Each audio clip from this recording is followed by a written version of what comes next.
Alright,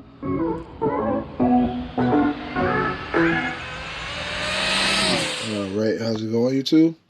So today I'm just bringing you a video of battery maintenance, which is just taking care of your batteries, making sure they run for the next season, or if you run year round, still want to maintain them.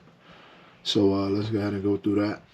So I got 6S, 5S's, 4S's, 3S's, all of that, except for the 8S's. So what I do is, the batteries will sit, if you think about it, for about 4 months, 4 to 5 months, if you don't test during the winter. So what I would do is, these are my, I would say these are my stock car batteries. This is my SC battery. These is my 7 scale. My 2 3S's, I use those in the 8 scale. And then I have Basham battery, 6S. Got a couple more batteries over there. So what I would do is, I would take a battery out, fully charge it, make sure all cells is leveled out, and then I would go right back to storage, just to make sure every battery that I'm charging or keeping in storage is still good. Batteries tend to get bad after a while, especially how you maintain them during the season. So that would be my suggestion to y'all, is to, especially this battery right here is probably the most expensive battery I ever bought. This is a 6S, right? And I think I bought this 6S for like 90 bucks, if that, right? I got another 6S here I spent like 50 bucks on. These 2S's, this 2S was $22. Not a bad battery. And then this one I think was $25 to $30. Now, this battery was about $130, $140. Now, I do notice the difference in this battery. So that's where the price point is coming from. It's basically like a 4S battery just into 2S, and it's a legal battery. If you was to do something like that, it wouldn't be legal in the street eliminator class. So I had to, so with this battery I was running in the beginning of the season until this battery came out. So when I was running this battery, the car was doing great. I would notice a good performance in it. I had some ripple in it and some amp sag. But when I put this battery in there, I had to retune the whole car because it was definitely a different beast. So that's definitely a price point for paying for stuff, especially with the max amp batteries and all that. They said that those are good batteries as well. I never tried one, but I was pushed to get this battery. I probably wouldn't even have bought it, but shout out to Chris, because of him I got that battery. But I definitely am grateful I got the battery because it works flawlessly. But anyway, so back to storage and your batteries. I would suggest, I mean, if you have more batteries than this, then I would suggest you get something like this. Sorry about that, y'all. I would suggest you get something like this, to where I can storage charge 4 batteries at once, charge them up and all at a time. So it would take you a lot longer if you had a single battery. I would advise you to do it. So if you're not going to run the car, in the next 2-3 weeks, I would advise you to put it in storage mode, because a fully charged battery after a week tends to end up killing the cells. And the longer you keep it there, the more the battery will mess up. So that was just my take on storage charging batteries. So right now, I just ran, I believe Saturday was a nice day out, so as y'all seen the video, we did some drag racing. So I didn't charge none of these batteries up. Only batteries I charged up was the ones I knew I was going to use.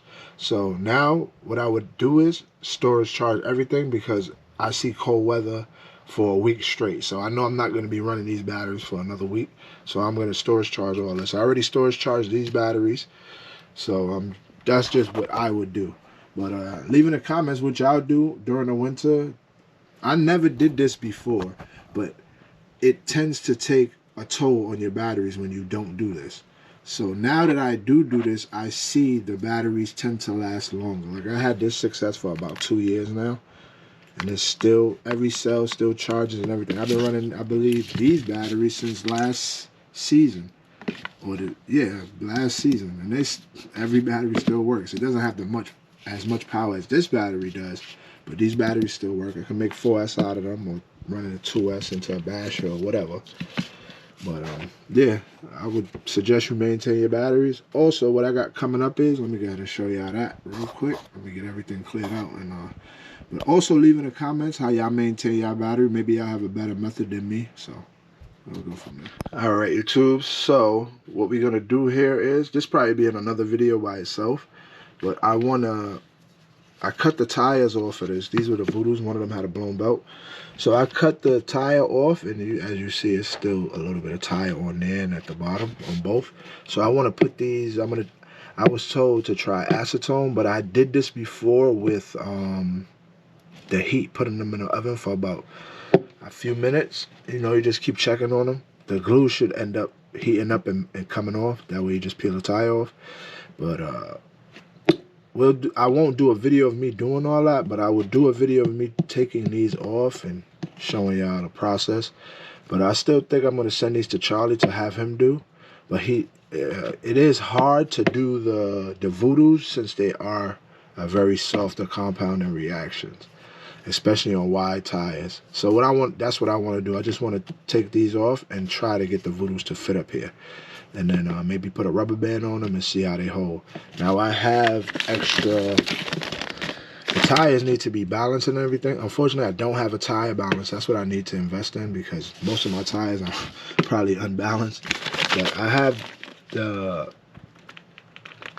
inflation valve kits that I need, because once I heat this up, this valve will end up baking and probably coming out as well, because that's glued in. Everything that's glued in on this tire is going to end up coming off. So as y'all see, it's like taping in. That's what's to balance the tires. All that has to get redone again. So that's all I want to do, is just make sure that the Voodoos could go up here on the wide, especially the reds. So let me show y'all something real quick. I went out testing the other day, and I was testing the whole day. I tested on air reactions.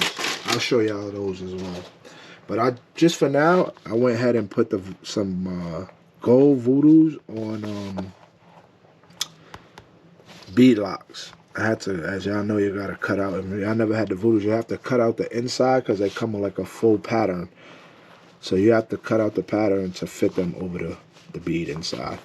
But it looks seated real good. I'm using the Voodoo foams inside. I think it's a medium soft. Can't wait to try these, honestly. I can't wait. These is definitely sticky and soft. I cleaned these tires a few times. I need to get some sandpaper to really sand it down, but I rarely sand down my tires. I know most people do. I just put it to the pavement and give it a light burnout and break it in from there. I get a few runs back to back, and it's all good to go. Well, for me at least. But once I give it to Charlie, my man does a break-in process for me. Shout out to Charlie. But so yeah, I want to show y'all the air reactions. These are vented. I have them vented, so I don't want them to swell up or nothing. And I just might keep these goals to either run prep when I go to Connecticut, or so I can use tire warmers, because on air I will not be using tire warmers. I see a lot of people do it, and I wonder if they have problems with extra air going in the tire, because I do. So let me go ahead and grab those air reactions, and I'll show you how those. All right, YouTube. So these are the air reactions. They still hold air, and this was almost a week ago that I've pumped these up. Same with the other ones. And these work great for me the whole day. Like, I still got a lot of meat on these tires, and I pretty much used them the whole last season as well, along with the blue Voodoos on air. And they held up great. So I'm still going to keep holding on to these. I have to go get, hopefully my local hobby shop has some of these wides in stock, because I need some of those for the rest of the Voodoos that I have. So it's definitely a great tire when it's stretch on wides.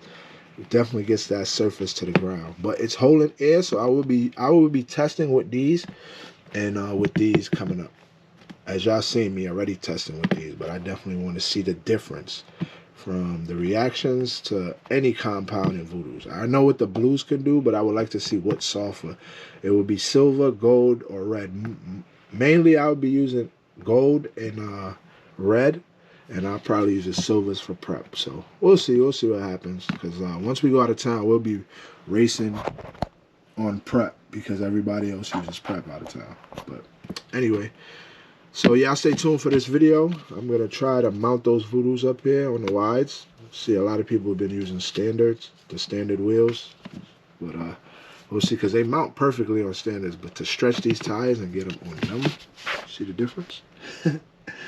Alright guys, so y'all stay tuned for that video, and hopefully we can get back out soon and test. So